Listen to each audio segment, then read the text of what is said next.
Este programa contém filmagens raras da Segunda Guerra Mundial, filmadas a cores e achadas durante uma pesquisa de 2 anos pelo mundo. Boa parte nunca foi vista em TV antes. Esses filmes são apresentados em alta definição. Algumas são muito explícitas e recomenda-se discrição ao espectador. Nos episódios anteriores...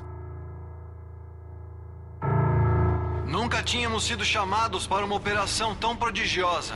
Os Estados Unidos vão para a guerra. Nunca antes tivemos tão pouco tempo e tanto a fazer. Os aliados atacam as forças de Hitler no norte da África e na Sicília e vencem. Se nós pudermos enfrentá-lo, toda a Europa pode ser livre. Enquanto no Pacífico, o repórter Richard Tregaskis se junta aos fuzileiros navais que atacam os japoneses. Vim aqui para ver alguma ação e pretendo ir com a primeira onda de ataques. E seu relato da Batalha de Guadalcanal leva a realidade da guerra a milhões de americanos. Passo por corpos de fuzileiros navais e de japoneses, às vezes misturados, como se tivessem caído no meio de uma briga. Tenho a horrível sensação de ser ridiculamente pequeno, apenas uma partícula minúscula apanhada no turbilhão dessa guerra gigantesca. Temos uma fé comum de que o homem conhecerá pão e paz. De que conhecerá justiça e honestidade, liberdade e segurança. E oportunidades e chances iguais de fazer o melhor, não só na própria pátria, mas também em todo o mundo.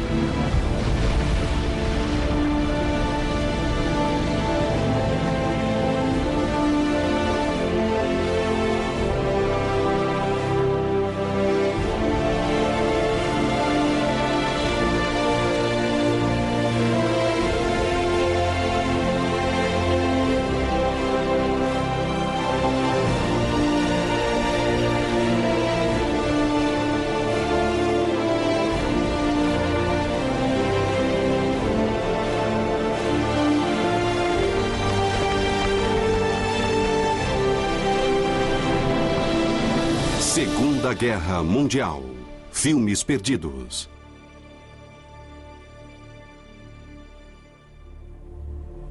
– 23 meses após o ataque a Pearl Harbor.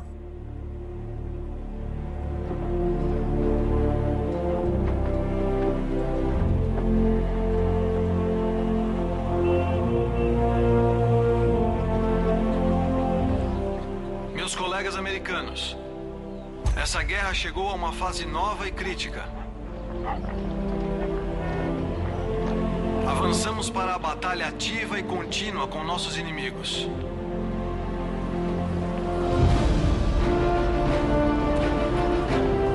Estamos destinando a esse conflito mundial tudo o que temos.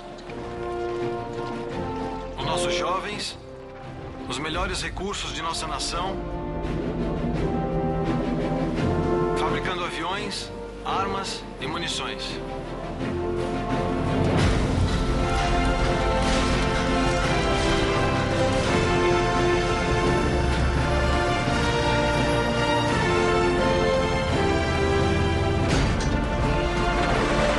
No outono de 1943, quase 2 anos após o ataque a Pearl Harbor, a máquina de guerra americana opera na capacidade máxima.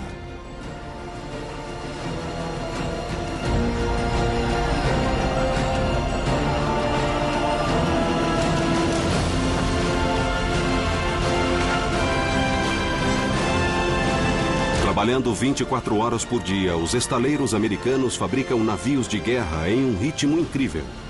A frota americana do Pacífico é agora maior do que as marinhas de todas as potências em guerra.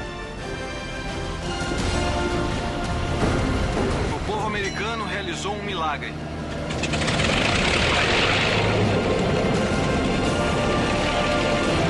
Pacífico Central, novembro de 1943.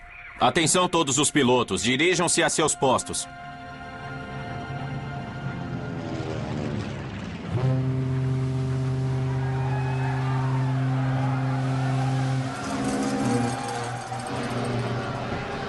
Os americanos não percebem isso.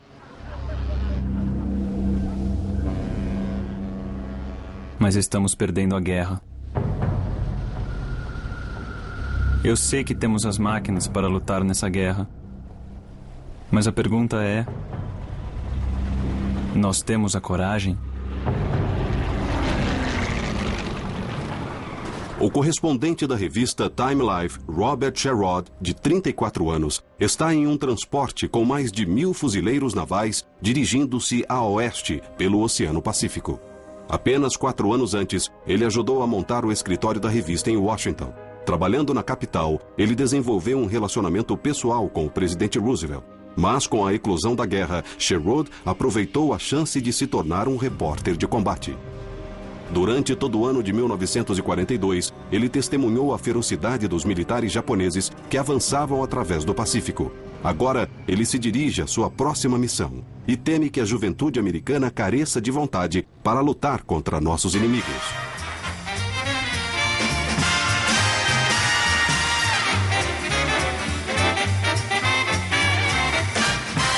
Essa geração não está mentalmente preparada para preencher a lacuna entre o conforto da paz e os horrores da guerra.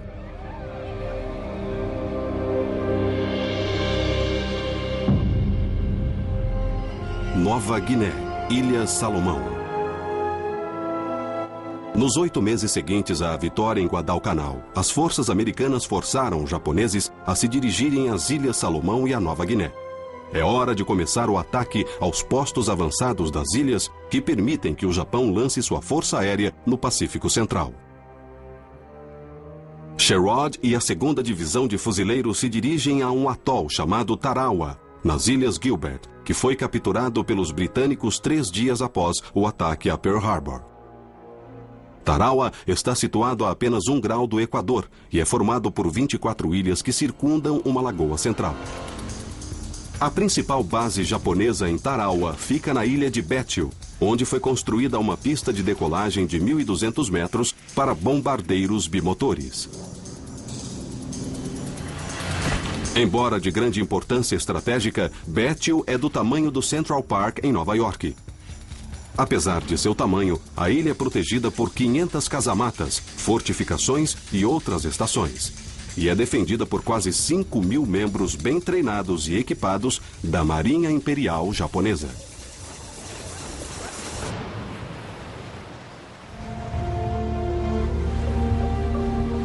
Amanhã vou levar 2 blocos de notas novos. Se eu for morto, não quero que os japoneses descubram algo sobre nós pelas anotações que fiz durante essa viagem. Atol de Tarawa, 20 de novembro de 1943.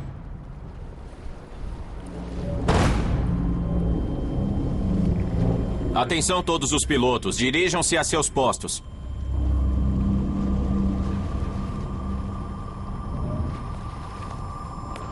Me disseram que quando isso acabar, os nossos navios terão disparado 2.000 toneladas de balas e os aviões terão lançado 900 toneladas de bombas. O almirante responsável pelo bombardeio acredita que vamos bombardear o local e tirá-lo do mapa. 5 horas e 5 minutos. Entendido. Latitude 1 grau 21 minutos, longitude 172 graus e 56 minutos. Preparar para disparar. Alvo encontrado e marcado. Atenção, atiradores. Registrar as coordenadas do alvo.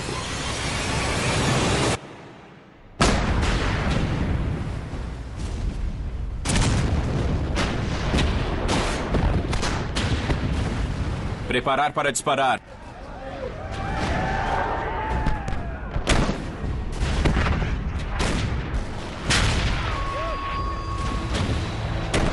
Ao meu redor, os fuzileiros estão comemorando em aprovação. É uma boa sensação ver nossos navios atacarem impiedosamente os japoneses.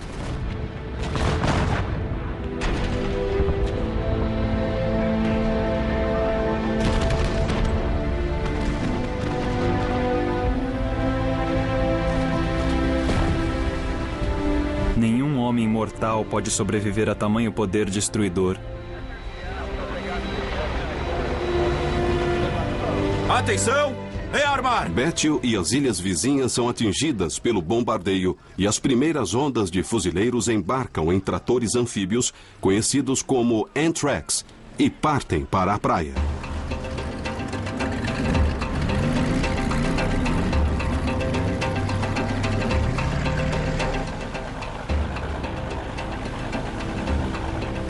Sherrod faz parte de um pequeno grupo de repórteres e cinegrafistas da Marinha que acompanham a ação do barco de desembarque Higgins.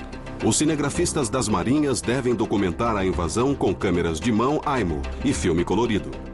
Como este será o primeiro desembarque anfíbio dos fuzileiros navais em uma ilha japonesa fortemente defendida, os líderes querem um registro do que acontece.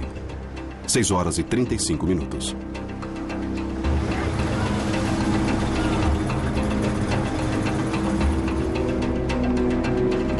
O clima é otimista.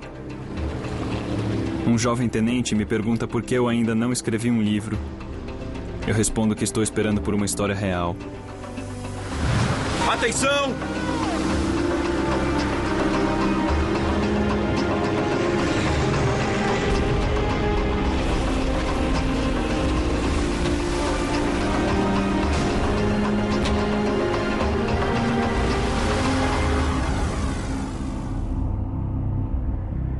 Austrália, Nova Bretanha.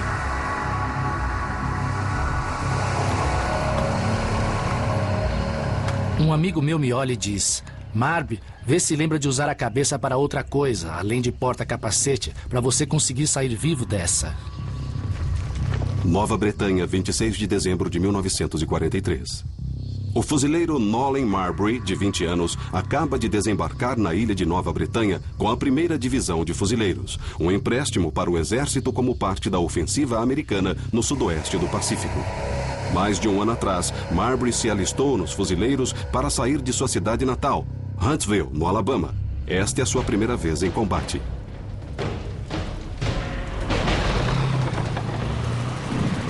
Eu posso ouvir o som de artilharia e armas pequenas disparando à distância. Sinto um aperto no meu estômago. Localizada a mais de 1.600 quilômetros a sudoeste de Tarawa, a Nova Bretanha é um dos elos mais importantes dos postos avançados japoneses nas ilhas do Pacífico Sul. Há um complexo aéreo e uma base naval em Rabaul, na ponta nordeste da ilha, que é o principal centro de operações japonês na região desde 1942.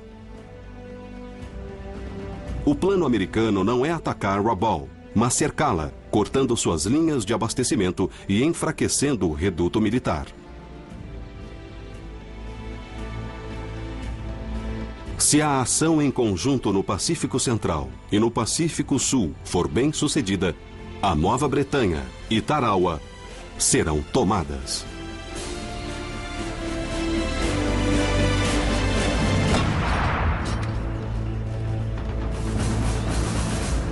É um momento infernal para fazer novos amigos, mas o tenente nos coloca com camaradas de trincheira. Ele quer novatos como eu com veteranos experientes. O meu novo parceiro é um cara chamado Les. Ele viu muita ação em Guadalcanal. Isso deve ser útil.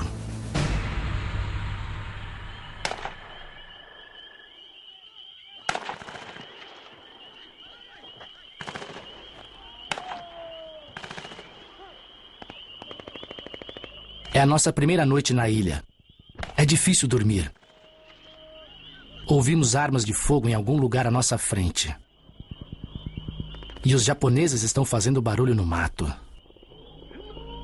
Chegam até a gritar em inglês perfeito: Bob Hope, vai pro inferno! E Baby Ruth! Nos provocando para ver se atiramos e entregamos a nossa posição.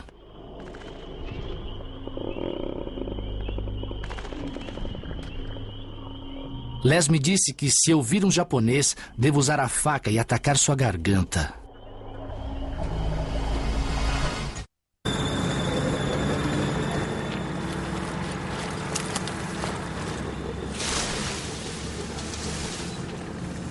Continuamos avançando, mas a mata é tão densa que mal saímos do lugar. Nova Bretanha, 2 de janeiro de 1944. O fuzileiro novato Nolan Marbury e seu companheiro veterano Les mergulham profundamente na selva da Nova Bretanha. Marbury sobreviveu às primeiras noites na ilha dominada pelos inimigos. Ele e seu pelotão prosseguem com a missão. O objetivo é controlar uma colina próxima, onde observadores japoneses atacam toda a artilharia sobre a área circundante. Nós vamos atrás dos tanques e eles abrem caminho adiante, com várias rajadas de balas. Les me diz para ficar atirando, mesmo sem acertar nada. É para continuar atirando e seguindo em frente.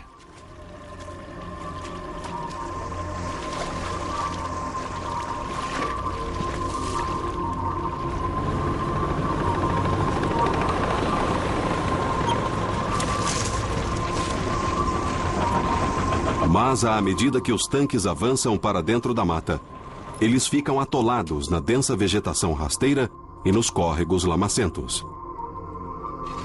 Os homens terão de enfrentar o inimigo sem a proteção dos tanques.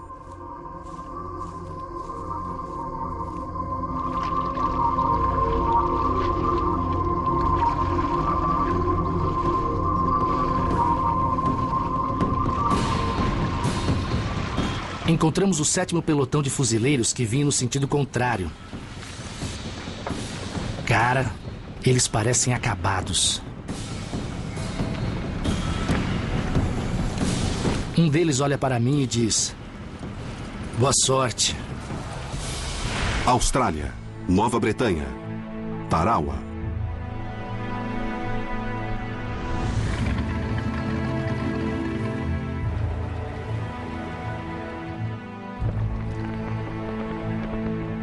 Tarawa, 20 de novembro de 1943.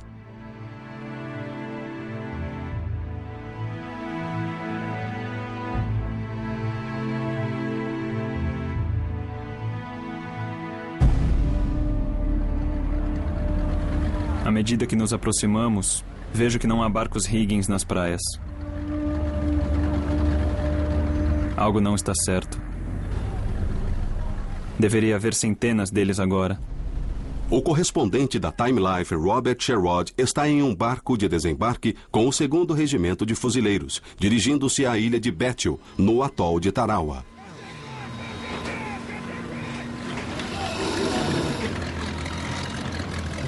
Um oficial em outro barco grita que a plataforma ao redor da ilha é muito rasa para nossos barcos Higgins. O plano de ataque foi baseado em um erro de cálculo fatal. Os barcos Higgins precisam de 120 centímetros para passar pelo recife de coral que cerca a ilha. Mas a maré é de apenas 90 centímetros de profundidade. Os barcos ficam presos, obrigando os fuzileiros navais a atravessarem centenas de metros até a costa em botes, onde os japoneses os aguardam. Atenção! Preparar! Apontar! Fogo! Atenção! Rearmar!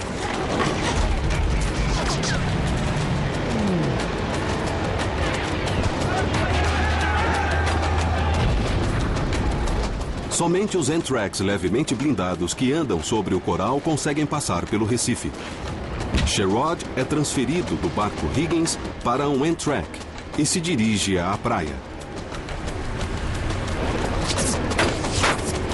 O chefe do Amtrak grita que não pode se aproximar mais, não pode arriscar perder a máquina, e muitos deles já estão sendo atingidos. Temos que pular e nadar 600 metros até a costa.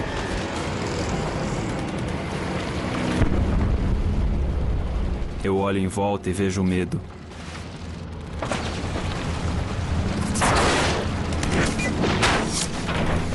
Os disparos de metralhadoras pioram.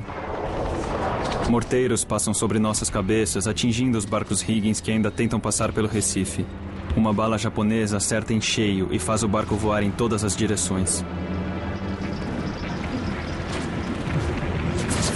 Balas passam 15 centímetros à minha esquerda e 15 centímetros à minha direita, e eu juro que posso tocar uma centena delas. Usando um cais como cobertura, Sherrod chega à praia e se esconde atrás de um paredão. Atenção! Preparar! Apontar! Fogo!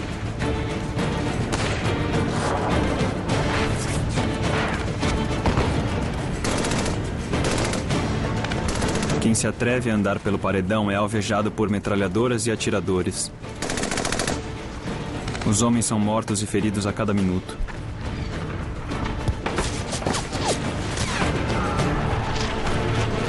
As vítimas se acumulam na praia e não há lugar para colocá-los. Estou em terra há menos de 1 hora e já posso sentir a morte.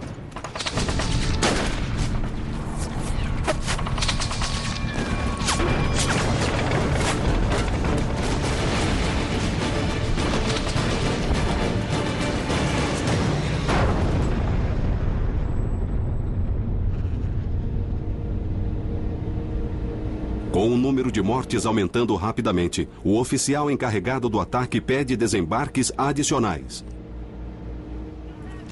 Então ele envia uma mensagem urgente para o comando, dizendo que precisam mandar as tropas de reserva no dia seguinte, e termina com as palavras sinistras: missão duvidosa. Atenção! Os fuzileiros já em terra precisam defender sua pequena faixa de areia durante a noite. Meus joelhos tremem. Meu corpo todo treme como geleia. E estou certo de que esta será minha última noite na Terra. O cabo disse que precisa de 4 homens para ir com ele em uma patrulha para ver o que os japoneses estão fazendo. Nova Bretanha, 6 de janeiro de 1944. O soldado Nolan Marbury e o 5º Regimento da 1ª Divisão de Fuzileiros estão nas selvas da Nova Bretanha há mais de uma semana. Eles alcançaram seu objetivo: controlar uma colina de onde as forças japonesas atacavam. Mas eles sabem que o inimigo assumiu posições defensivas em algum lugar dentro da mata. O líder do pelotão de Marbury quer enviar uma patrulha para encontrá-los. O cabo chamou 2 homens que estavam em Guadalcanal. Um cara chamado Lucky, meu camarada Les, e chamou o meu nome. E outro novato, Benson, se ofereceu. Nossa, eu não estou no mesmo nível que esses caras.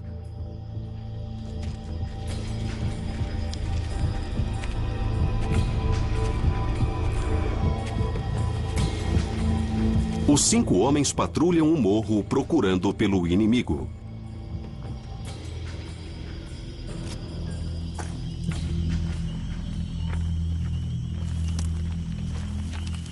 Mas depois de várias horas, eles percebem que ficaram totalmente desorientados.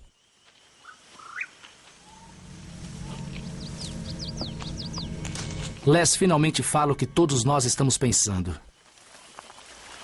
Que estamos perdidos.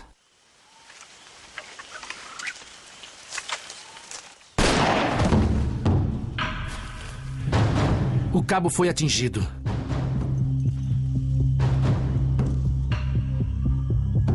Eu vi o desgraçado do japonês a uns 100 metros e abri fogo.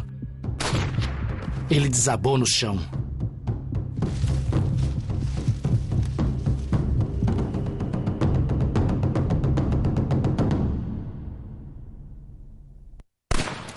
Lucky dispara para todo lado e começa a correr e a gritar para nós fazermos o mesmo. Os japoneses estão vindo de toda parte. Benson é atingido. Ele cai e fica gritando. Mas não há tempo para parar.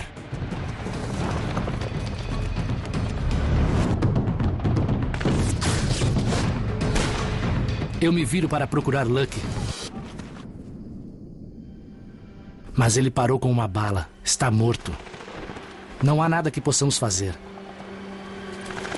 Les e eu nos escondemos atrás de uma árvore e nos preparamos para a última defesa. Os sons dos disparos estão cada vez mais altos. A minha mente começa a se turvar e o meu corpo não para de tremer.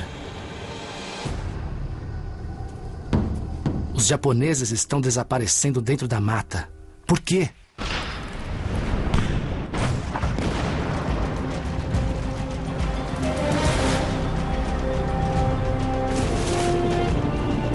Nós não acreditamos. Um batalhão de fuzileiros está bem atrás de nós.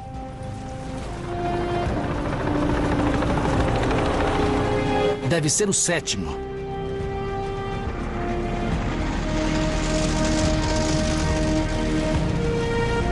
Les e eu nos abraçamos e começamos a chorar.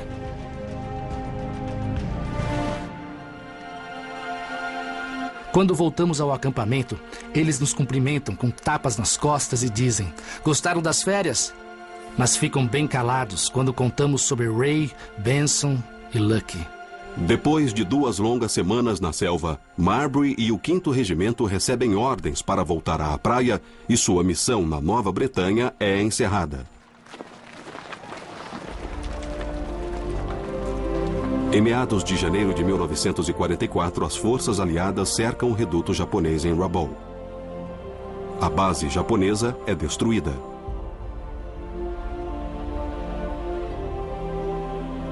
Durante a batalha na Nova Bretanha, a 1ª Divisão de Fuzileiros sofre 1.300 baixas.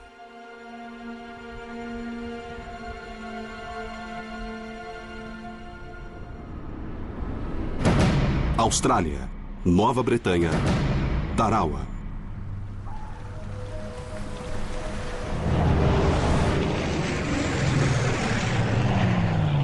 Atol de Tarawa, 21 de novembro de 1943.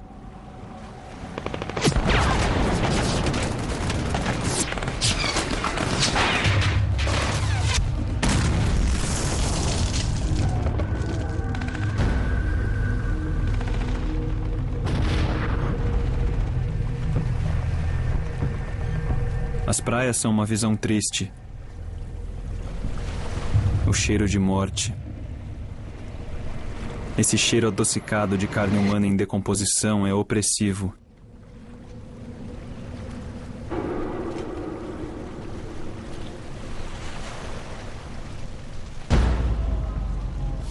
O correspondente da Time Life, Robert Sherrod, examina as praias banhadas de sangue de Bethiel, no atol de Tarawa, no Pacífico Central. Menos de 24 horas, os fuzileiros navais lançaram um ataque anfíbio na guarnição fortemente defendida pelos japoneses. Dos 5.000 fuzileiros navais que chegaram às praias, 1.500 estão mortos ou feridos. Eu queria que isso pudesse ser visto por aqueles locutores de rádio de voz macia nos Estados Unidos. Isto é o que a guerra realmente é. Morte.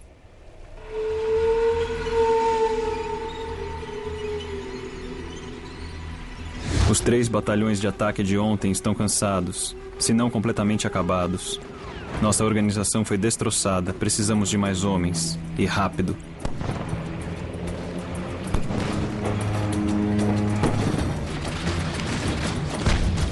Apesar de terem controlado a praia durante a noite, os fuzileiros navais estão em apuros. Eles precisam das forças reservas estacionadas nos navios a 3 quilômetros da costa.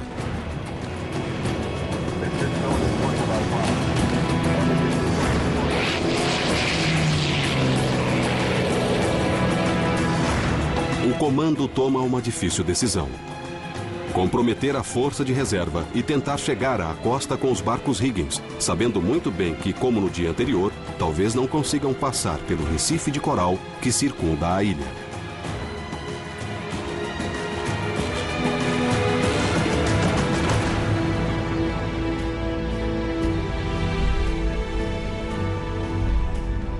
Atenção todos os pilotos, dirijam-se a seus postos. Milhares de vidas e o destino de toda a operação estão em jogo.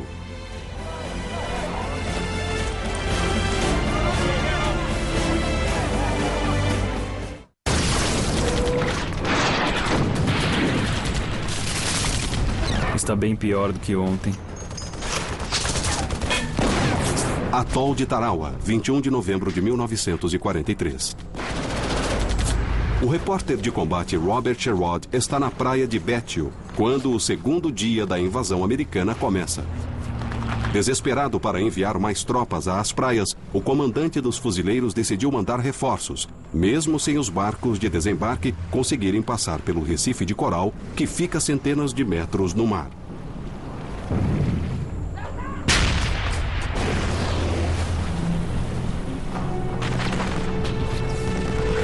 É difícil para o estômago.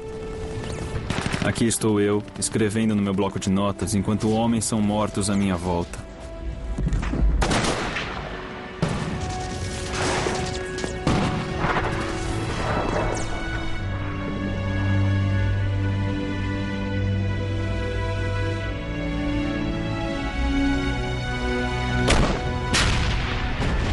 Morteiros explodem os barcos que estão no Recife e os homens chegam à praia direto para as metralhadoras japonesas.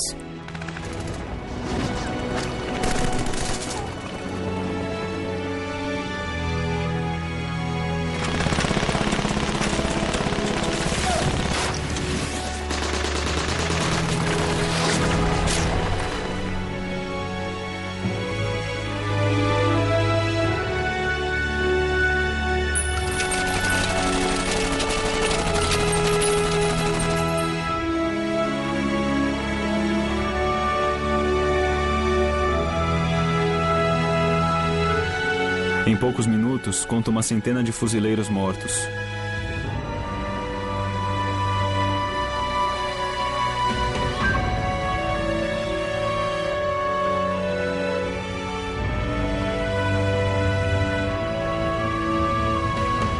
Mas eles continuam chegando.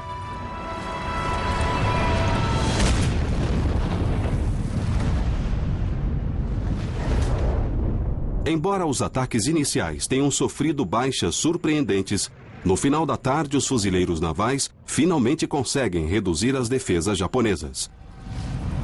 Fuzileiros na praia avançam pelo paredão e começam a atacar as posições de fogo dos japoneses, abrindo caminho para que mais reforços, tanques e artilharia desembarquem na praia. Estamos ganhando, mas ainda temos que arrancar cada japonês de cada uma das casamatas. E isso vai nos custar muitos fuzileiros. A única chance dos japoneses agora é a fraqueza de nossos homens, que eles se cansem das mortes. Atenção! Preparar! Mas disso eu tenho certeza. Esses fuzileiros não são fracos demais para lutar.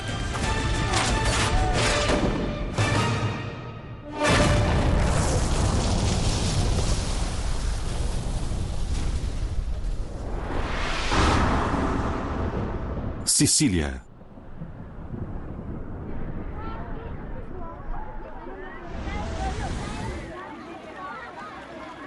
Eu quero relatar o drama dos homens presos em uma luta mortal, com suas vidas em jogo.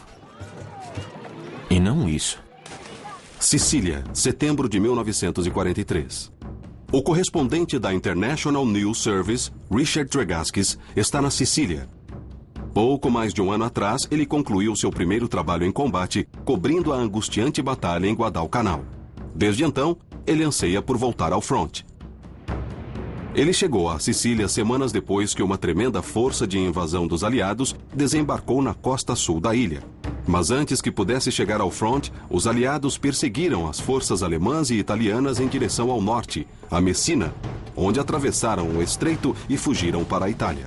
Agora os alemães são escondidos no terreno montanhoso da Itália, esperando a chegada dos aliados.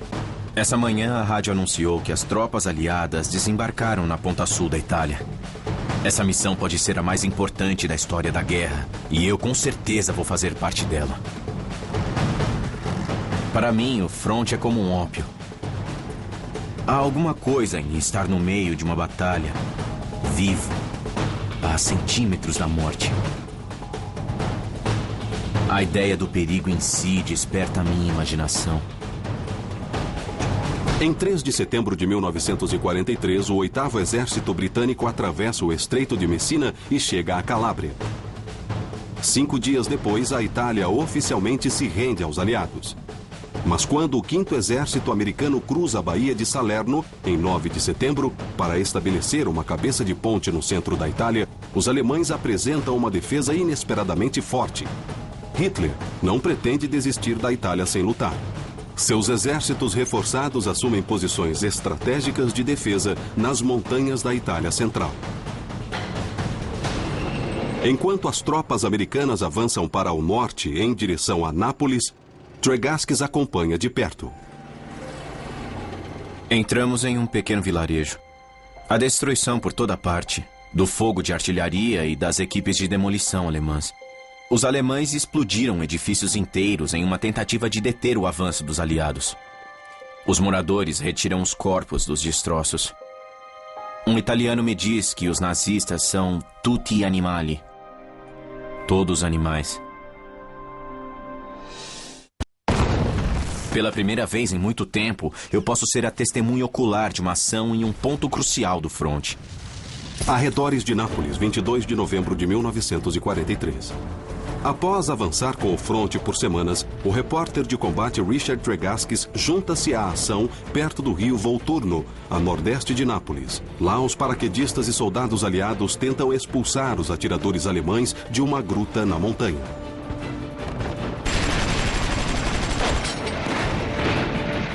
Nossos morteiros pesados acabam com os alemães. Um major se vira para mim e diz: é divertido quando estamos jogando, não recebendo.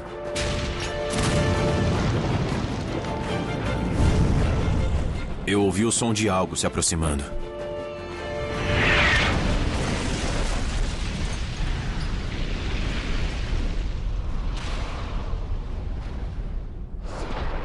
Tudo está errado.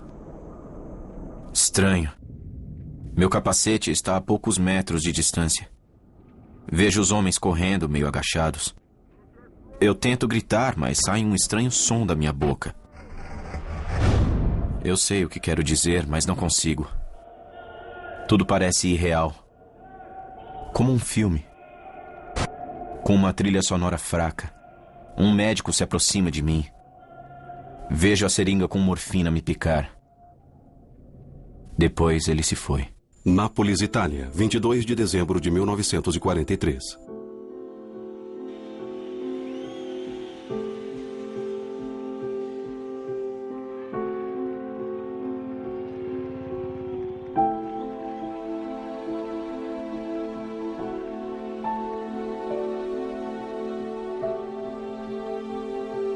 Eu tento contar como foi que me feri, mas o esforço de concentração é tão grande que, após 4 tentativas, eu desisto da ideia. Um mês após ser atingido por um morteiro alemão, Richard Tregaskis está em um hospital perto de Nápoles. Estilhaços e fragmentos de ossos penetraram em seu cérebro, afetando a fala, as habilidades motoras e os processos de pensamento. Como posso ser um escritor com os poderes autoexpressivos de um idiota? Um jornalista que não pode falar, escrever nem ler? Há tantos atalhos para a cura, então eu tenho que ser paciente, o que não é meu forte. Mas me ocorre que é como essa guerra. É preciso tempo, determinação e persistência para restaurar nosso mundo mutilado em algo mais ordenado.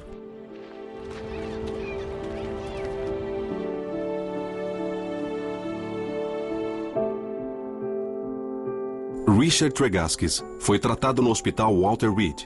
Uma placa de metal foi usada para tratar seu crânio. Nos 30 anos seguintes, ele cobriu um total de 9 guerras como correspondente de combate. Richard Tregaskis faleceu em 1973. Ele tinha 56 anos de idade.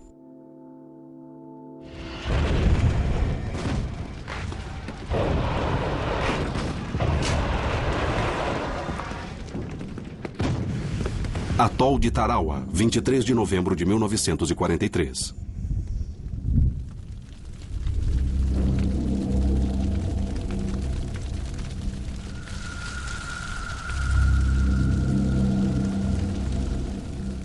O fogo de uma pilha de destroços atingiu 6 corpos japoneses. Eles chiam e estouram enquanto a chama consome a carne.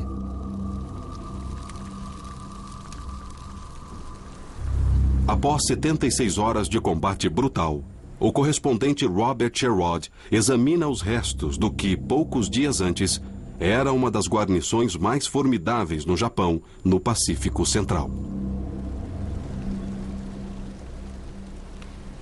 Quase todos os marinheiros imperiais japoneses foram mortos em ação. E a maioria dos que não foram, cometeu suicídio. A ilha, que tem menos de 1,5 km², está coberta com os corpos de mais de 6.000 soldados americanos e japoneses. Corpos estão espalhados em torno do fosso. Foram explodidos em centenas de pedaços. Uma mão aqui, Uma cabeça ali. Um pé sem dedos mais adiante.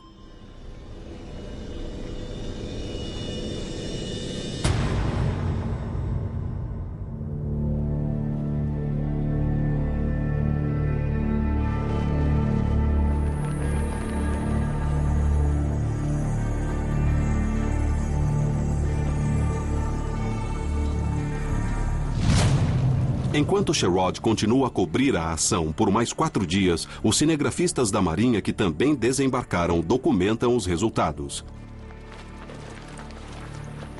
Essas imagens são do sargento Norman Hatch, o cinegrafista de combate em Tarawa.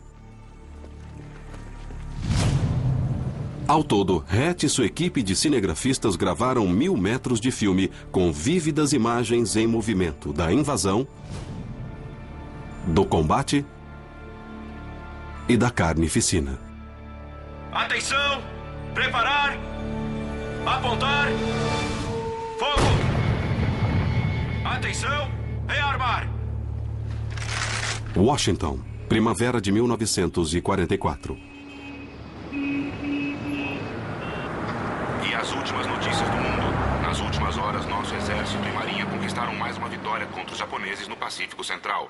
Mas a base não terá utilidade se não puder receber suprimentos. Meses após a Batalha de Tarawa, os relatórios finais indicam que quase 1000 fuzileiros morreram e mais de 2000 ficaram feridos, levando os americanos a perguntar por que tantos morreram, invadindo um atol minúsculo que podia ser bombardeado e apagado do mapa. A repercussão do caso é enorme. Ao mesmo tempo, os fuzileiros editaram as filmagens de Norman Hatch e sua equipe, transformando-as em um documentário. Mas as imagens são fortes demais para atender às normas estabelecidas pelos produtores e distribuidores de Hollywood. Apenas o presidente Roosevelt pôde conceder autorização para seu lançamento. Para ajudá-lo a tomar uma decisão, o presidente pede o conselho do único homem que estava lá, que ele conhece e em quem confia, Robert Sherrod. Eu digo a verdade do presidente. Nossos soldados no front querem que os americanos saibam que não há tantas mortes assim todos os dias de todas as batalhas. Eles querem que entendam que a guerra é algo horrível e desagradável. Em outras palavras, é um desserviço àqueles que morreram. Com os fuzileiros em Tarawa. Esses são os homens da 2ª Divisão dos Fuzileiros Navais. Com o pedido de Sherrod, Roosevelt concorda com o lançamento do filme sem censura.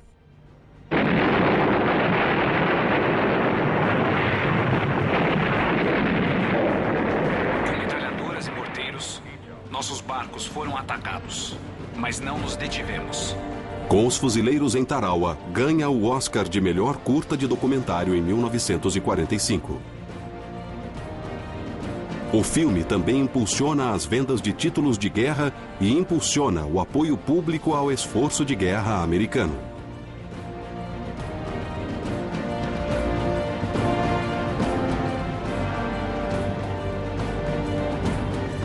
Eu suspeito que quando essa guerra acabar, não estaremos com vontade de comemorar, mas nosso espírito irá comemorar.